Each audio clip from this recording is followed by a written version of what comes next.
اعوذ باللہ من الشیطان الرجیم بسم اللہ الرحمن الرحیم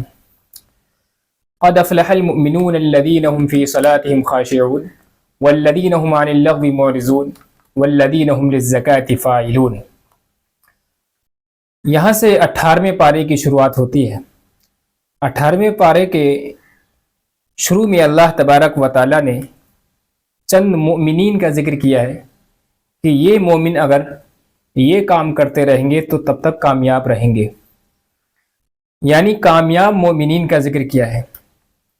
فرماتا ہے اللہ تعالیٰ قد افلح المؤمنون الذین هم فی صلاتهم خاشعون کہ مؤمنین یا مومن لوگ کامیاب ہو گئے کہ جو نمازوں کو خشوع و خضوع کے ساتھ پڑھتے ہیں، یعنی اچھی طرح نماز ادا کرتے ہیں، دلجوئی کے ساتھ، اچھے خیالات کے ساتھ نماز ادا کرتے ہیں، جو لغو یعنی بیکار چیزوں سے بچتے ہیں،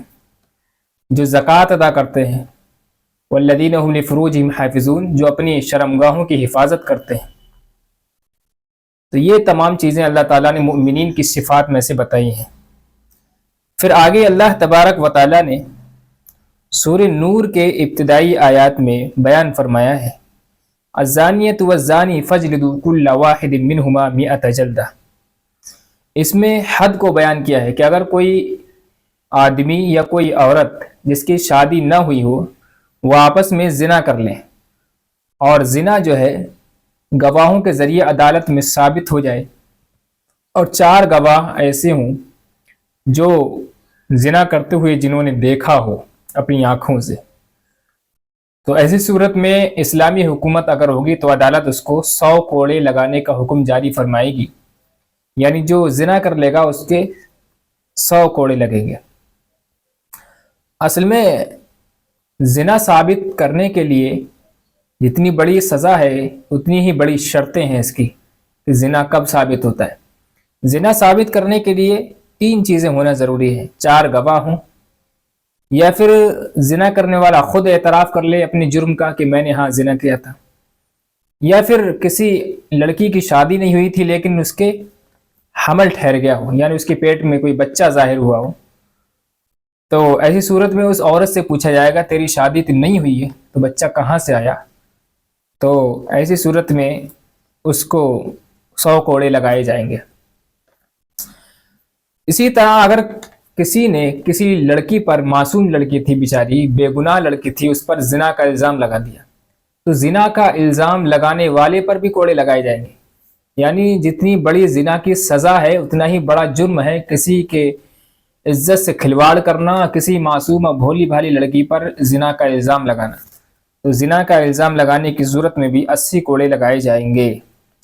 اسی کو اس آیت میں بیان کیا ہے کہ والذین یرمون المحصنات ثم لم یأتوا بأربعة شہداء فاجلدوہم 80 جلدہ، یعنی اگر وہ 4 گواہ نہ لا پائے گا تو اس کے 80 کوڑے لگائے جائیں گے۔ اسی طرح میاں بیوی میں آپس میں اختلاف ہو جائے، میاں نے بیوی پر زنا کا الزام لگایا ہو یا بیوی نے اپنے شوہر پر زنا کا الزام لگایا ہو کہ یہ کہیں اور زنا کر کے آیا ہے یا یہ کہیں اور زنا کرا کے آئی ہے، ایسی صورت میں ان کے پاس تو گواہ ہوں گے نہیں، کیونکہ مرد اگر عورت کو اپنی زنا کرتے ہوئے دیکھے گا تو گواہ تو وہ نہیں لا پائے گا، کیونکہ گواہوں کو ڈھونڈنے جائے گا، گواہ بنانے لائے گا، تو یہ غیرت گوارا نہیں کرتی ہے کہ اپنی بیوی کو زنا کرتے ہوئے دیکھے 4 لوگوں کو گواہ بنانے کے لیے بلا کر کے لائے، ایسا نہیں ہو سکتا۔ تو ایسی صورت میں ان سے قسم لی جائے گی، 4 مرتبہ یہ قسم کھائیں گے کہ یہ قسم ہے اللہ کی کہ ہم نے زنا نہیں کیا ہے، اور 5ویں مرتبہ جو ہے لعان کریں گے، کہیں گے کہ اللہ کی لعنت ہو ہم پر اگر ہم جھوٹ بولتے ہو۔ تو یہی اس صورت میں بیان کیا ہے وَالْخَامِسَةُ أَنَّ لَعْنَةَ اللَّهِ عَلَيْهِ مِنَ الْكَاذِبِينَ، اسی طرح اس آیت میں بیان کیا ہے کہ 4 مرتبہ قسم کھائیں گے اور 5ویں مرتبہ بھی ایک دوسرے پر لعن طعن کریں گے، اور اگر وہ قسم کھا لیں اور لعن طعن بھی آپس میں کر لیں تو قاضی وہ ہوگا ان کے درمیان نکاح توڑوا دے گا اور ان کے درمیان تفریق کرا دے گا، یعنی بیوی اپنے گھر چلی جائے گی، شوہر اپنے گھر چلا جائے گا۔ یہ تمام احکام جتنے بھی بیان ہوئے، چاہے کوڑے لگانے کا حکم ہو، چاہے لعان کرنے کا حکم ہو، نکاح توڑوانے کا حکم ہو، یہ اس صورت میں ہے جب کوئی قاضی اسلامی قاضی ہو، یعنی شریعت نے اس کو قاضی بنایا ہو۔ آگے اللہ تبارک و تعالیٰ نے حضرت عائشہ رضی اللہ تعالیٰ عنہا کی پاک دامنی اور آپ کی پاکیزگی کو بیان کیا ہے، جسے کہتے ہیں واقعہ افک۔ واقعہ افک کیا ہے؟ اس کو بارہا آپ حضرات نے سنا ہوگا۔ واقعہ افک یہ ہے کہ منافقین نے حضرت عائشہ رضی اللہ تعالیٰ عنہا پر معاذ اللہ زنا کی تہمت لگائی تھی۔ آپ صلی اللہ علیہ وسلم غزوہ بنو مستلق سے واپس آ رہے تھے تو راستے میں قافلے نے پڑاؤ ڈالا اور اپنی ضرورت پوری کرنے کے لیے قافلہ رکا، تو حضرت عائشہ رضی اللہ تعالیٰ عنہ بھی اپنے حودث یعنی اپنی ڈولی سے نکل کر کے جنگل میں اپنی قضائے حاجت پوری کرنے چلی گئی۔ اب جو صحابی حودث اٹھانے کے لیے مقرر تھے، حضرت عائشہ کی ڈولی اٹھانے کے لیے مقرر تھے، جب قافلہ چلا تو حضرت عائشہ تو آ نہیں پائیں، وہ دور نکل گئی تھی، تو ان دونوں صحابیوں نے اس حودث کو اپنے کاندھوں پر رکھا اور اٹھا کر کے چل دیے۔ انہیں یہ پتہ ہی نہیں چلا کہ اندر حودث میں حضرت عائشہ ہیں یا نہیں ہے، کیونکہ اس پر پردہ پڑا ہوا تھا۔ پہلے زمانے میں جب قافلے چلتے تھے تو ایک ڈولی عورتوں کے لیے مقرر ہوتی تھی، تو اس ڈولی میں بیٹھ کر عورتیں جاتی تھیں پردے کے ساتھ، کیونکہ حضرت عائشہ رضی اللہ تعالیٰ عنہ ہلکے پھلکے جسم والی تھیں اور تھوڑی ہلکی تھیں، انہیں اس کا احساس ہی نہیں ہوا کہ حضرت عائشہ جو ہے اس کے اندر ہیں یا نہیں ہے۔ تو حضرت عائشہ رضی اللہ تعالیٰ عنہ وہاں تنہا رہ گئی، اکیلی رہ گئی، قافلہ جا چکا تھا۔ اور پھر پہلے زمانے میں ایسا ہوتا تھا، جب قافلہ جب جاتا تھا تو پیچھے ایک یا دو آدمی پیدل آیا کرتے تھے تاکہ وہ قافلے کی گری پڑی چیزیں جو ہے وہ اٹھا کر کے رکھتے رہیں۔ ایک صحابی ہے تھے مصطح، وہ اپنا اونٹ لے کر کے آ رہے تھے پیچھے سے، قافلے کا سامان جو گرا پڑا رہ جاتا تھا، راستے میں گر جاتا تھا، وہ اٹھاتے ہوئے لاتے تھے۔ انہوں نے دیکھا یہاں تو حضرت عائشہ رضی اللہ عنہا چادر اوڑھ کے لیٹی ہوئی ہیں۔ حضرت صفوان تھے یہاں پر، حضرت صفوان نے پھر وہاں حضرت عائشہ کو دیکھ کر کے پڑھا انا للہ و انا الیہ راجعون، اور حضرت عائشہ سے کوئی بات چیت نہیں ہوئی۔ حضرت عائشہ رضی اللہ تعالیٰ عنہ کے پاس انہوں نے اپنے اونٹ کو کھڑا کر دیا، حضرت عائشہ اس اونٹ پر سوار ہوئی اور وہ اونٹ لے کر کے مدینے کی طرف چل دی۔ راستے میں ایک منافق مل گیا تھا عبداللہ ابن ابی، اس نے جو ہے جب دیکھا کہ حضرت صفوان جو ہے حضرت عائشہ کو اونٹ پر بٹھا کر پیدل اکیلے تنہائی میں جنگل میں جا رہے ہیں اور قافلہ حضرت حضور صلی اللہ علیہ وسلم کا بہت آگے جا چکا ہے، تو اس نے موقع دیکھ کر کے حضرت صفوان اور حضرت عائشہ پر معاذ اللہ تہمت لگائی کہ انہوں نے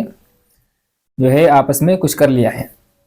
یہ خبر مدینے میں پہنچ گئی اور بڑی تیزی سے پھیل گئی۔ اس کے غم میں حضور صلی اللہ علیہ وسلم کئی دنوں تک غم میں رہے، اور حضور صلی اللہ علیہ وسلم بھی اس واقعے کی بنا پر خاموش رہے کہ ہو سکتا ہے اللہ تبارک و تعالیٰ کی طرف سے کوئی وحی آئے، کوئی آیت آئے اس بارے میں۔ بعض صحابہ بھی اس بارے میں غلط فہمی کا شکار ہو گئے تھے۔ ایک صحابی حضرت مصطح جو حضرت ابو بکر رضی اللہ عنہ کے رشتہ دار تھے، حضرت ابو بکر ان کی بہت دیکھ بھال کیا کرتے تھے، ان کی مدد کیا کرتے تھے، وہ بھی اس غلط فہمی کا شکار ہو گئے تھے۔ تو حضرت ابو بکر صدیق رضی اللہ عنہ بھی حضرت ابو بکر صدیق رضی اللہ عنہ نے قسم کھا لی تھی کہ میں جو ہے اب مصطح کی کوئی مدد نہیں کروں گا، کیونکہ انہوں نے بھی حضرت عائشہ کے بارے میں غلط فہمی کی ہے۔ اس پر ایک آیت نازل ہوئی تھی کہ جو ہے وَلَا يَأْتَلِ أُولِي الْفَضْلِ مِنكُمْ وَالسَّعَةِ أَن يُؤْتُوا أُولِي الْقُرْبَى، کہ جو لوگ جو ہے اپنے رشتہ داروں کی مدد کیا کرتے تھے انہیں یہ مناسب نہیں دیتا کہ جو ہے اپنی رشتہ دار کی مدد روک لیں، تو حضرت ابوبکر صدیق نے وہاں دوبارہ ان کی مدد کرنا شروع کر دی تھی۔ تو اس واقعے کے ضمن میں پھر اللہ تعالیٰ نے 2 4 یا 10 12 دن کے بعد قرآن میں آیتیں نازل فرمائیں، پورا رکوع حضرت عائشہ رضی اللہ عنہ کے بارے میں نازل فرما کہ ان الذین جاءوا بالافک اسوۃ منکم لا تحسبوا شرا لکم بل هو خیر لکم، کہ یہ جو واقعہ پیش آیا ہے اس کو آپ برا نہ سمجھو، یہ بہتر ہے آپ کے لیے۔ اور اس میں حضرت عائشہ رضی اللہ تعالیٰ عنہ کے بارے میں کہا ھذا بہتان عظیم، یہ کھلا ہوا اور جھوٹا بہتان ہے حضرت عائشہ رضی اللہ تعالیٰ عنہ پر، بہت بڑا بہتان لگایا گیا ہے۔ تو حضور صلی اللہ علیہ وسلم کو بڑی تسلی ہوئی، آپ بہت خوش ہوئے، اور حضرت عائشہ اپنے والد حضرت ابوبکر صدیق رضی اللہ تعالیٰ عنہ کے یہاں چلی گئی تھی، تو حضور صلی اللہ علیہ وسلم وہاں چل کر کے گئے اور حضرت عائشہ کو خوشخبری دی کہ اللہ تعالیٰ نے آپ کی پاک دامنی کا اعلان کر دیا ہے، یہ سراسر بہتان ہے۔ اس طرح یہ واقعہ یہاں پیش آیا تھا جسے کہتے ہیں واقعہ افک۔ تو قرآن نے حضرت عائشہ رضی اللہ تعالیٰ عنہ کے اوپر جو الزام لگایا گیا تھا، قرآن میں اللہ تبارک و تعالیٰ نے اس الزام کو ٹھکرایا تھا اور آپ کی پاک دامنی کو بیان فرمایا تھا۔ اب آگے کچھ گھریلو آداب بیان کیے جاتے ہیں لا تدخلوا بیوتا غیر بیوتکم حتی تستأنسوا وتسلموا علی اہلہا، یعنی کسی کے گھر میں بغیر اجازت کے، بغیر سلام کیے داخل مت ہو جانا، اجازت لیں پہلے، یہ بیان کیا ہے۔ پھر آگے فرمایا ہے قل للمؤمنین یغضوا من ابصارہم ویحفظوا فروجہم، کہ مومن لوگوں سے یہ کہو کہ وہ اپنی نگاہ کو نیچا رکھیں اور اپنی شرمگاہوں کی حفاظت کریں، یعنی کسی عورت کی طرف یا کسی لڑکی کی طرف غلط نگاہ، غلط نیت سے نگاہ نہ ڈالیں، یہ قرآن کہتا ہے۔ اپنی نگاہ کو لڑکی کو دیکھ کر کے نیچا کر لینا چاہیے۔ اسی طرح عورتوں کو بھی حکم ہے، لڑکیوں کو بھی حکم ہے وَقُلْ لِلْمُؤْمِنَاتِ يَغْضُضْنَ مِنْ أَبْصَارِهِنَّ، کہ لڑکیاں اور عورتیں بھی اپنی نگاہوں کو نیچا کر کے چلیں۔ پھر آگے اللہ تعالیٰ نے فرمایا ہے وَمَن يُطِعِ اللَّهَ وَرَسُولَهُ وَيَخْشَ اللَّهَ وَيَتَّقِ فَأُولَٰئِكَ هُمُ الْفَائِزُونَ، اس میں 4 چیزیں بیان کی ہیں، اللہ کی اطاعت، رسول کی اطاعت جو کرے گا اور اللہ سے جو ڈرے گا اور تقوی اختیار کرے گا، اولئک هم الفائزون، وہی لوگ کامیاب ہوں گے۔ یہ 4 خصوصیتیں ہر ایمان والے کے اندر ہونی چاہیے، اللہ کی اطاعت، رسول کی اطاعت، اللہ کا ڈر اور خوف اور تقوی۔ پھر آگے اللہ تعالیٰ نے کچھ گھریلو آداب بیان کیے ہیں، یا ایھا الذین آمنوا لیستأذنکم الذین ملکت ایمانکم والذین لم یبلغوا الحلم منکم 3 مرات، یعنی تمہارے بچے ہیں، تمہارے گھر والے ہیں، اگر کسی کے کمرے میں داخل ہوں، کسی ایک دوسرے کے کمرے میں داخل ہوں، تو انہیں چاہیے کہ پہلے دروازہ نوک کر کے اجازت لے لیں، خاص طور پر 3 اوقات میں، من قبل صلاۃ الفجر وحین تضعون ثیابکم من الظہیرۃ ومن بعد صلاۃ العشاء، یعنی صبح کی نماز کے لیے، فجر کی نماز سے پہلے آپ کسی کو جگانے جائیں تو سب سے پہلے آپ کو کنڈی بجانی چاہیے۔ اسی طرح ہاسٹل وغیرہ میں یا مدارس کے ہاسٹل میں جو اساتذہ ہیں ہمارے، یا جو اٹھانے والے نگراں ہیں، وہ بچوں کے کمروں میں ایسے ہی داخل نہ ہو جائیں، پہلے دروازے کو، کنڈی کو بجائیں، اس کے بعد داخل ہوں، یعنی ایک دم جا کر کے دروازے میں گھس کر کے اور لائٹ آن نہیں کرنا چاہیے، بلکہ بچوں کو پہلے تنبیہ کر دینا چاہیے، کیونکہ سوتے ہوئے میں پتہ نہیں کون کس حالت میں ہے، اس میں پھر شرمندگی اٹھانی پڑتی ہے، اس لیے پہلے اجازت لے لینی چاہیے۔ آگے پھر اللہ تعالیٰ نے سورہ فرقان شروع کی ہے۔ فرقان کے معنی آتے ہیں حق اور باطل میں فرق بیان کر دینا، اس لیے اس سورت کا نام فرقان پڑا۔ شروع آیت میں اللہ تعالیٰ نے قرآن کو فرقان کہا ہے، کیونکہ قرآن جو ہے حق کو بالکل چھانٹ دیتا ہے باطل میں سے، یعنی فرق بیان کرتا ہے۔ تبارک الذی نزل الفرقان علی عبدہ لیکون للعالمین نذیرا، یہی اس آیت میں قرآن کی خصوصیت بیان کی ہے۔ کفار مکہ کہا کرتے تھے یہ کیسے رسول ہیں جو بازار میں چل بھی رہے ہیں، کھا بھی رہے ہیں، پی بھی رہے ہیں، حالانکہ رسول تو کوئی فرشتہ صفت ہونی چاہیے جسے کھانے کی ضرورت ہی نہ پڑے، جسے بزنس کی ضرورت ہی نہ پڑے۔ عجیب و غریب باتیں کیا کرتے تھے، یہی اس اعتراض کو بیان کیا ہے۔ وقالوا ما لهذا الرسول يأكلون الطعام ويمشي في الاسواق، یعنی اس رسول کو کیا ہو گیا ہے جو کھانا بھی کھاتا ہے، بازاروں میں چلتا بھی پھرتا ہے اور بزنس بھی کرتا ہے۔ لولا انزل علیہ ملک، کیوں فرشتہ اس پر نازل کیوں نہیں ہو جاتا جو اس کی مدد کرتا پھرے؟ اس کا جواب پھر اللہ تعالیٰ نے دیا وما ارسلنا قبلک من المرسلین الا انہم لا یاکلون الطعام، کہ اس سے پہلے جتنے بھی نبی ہم نے بھیجے ہیں وہ تمام نبی انسان ہی تھے،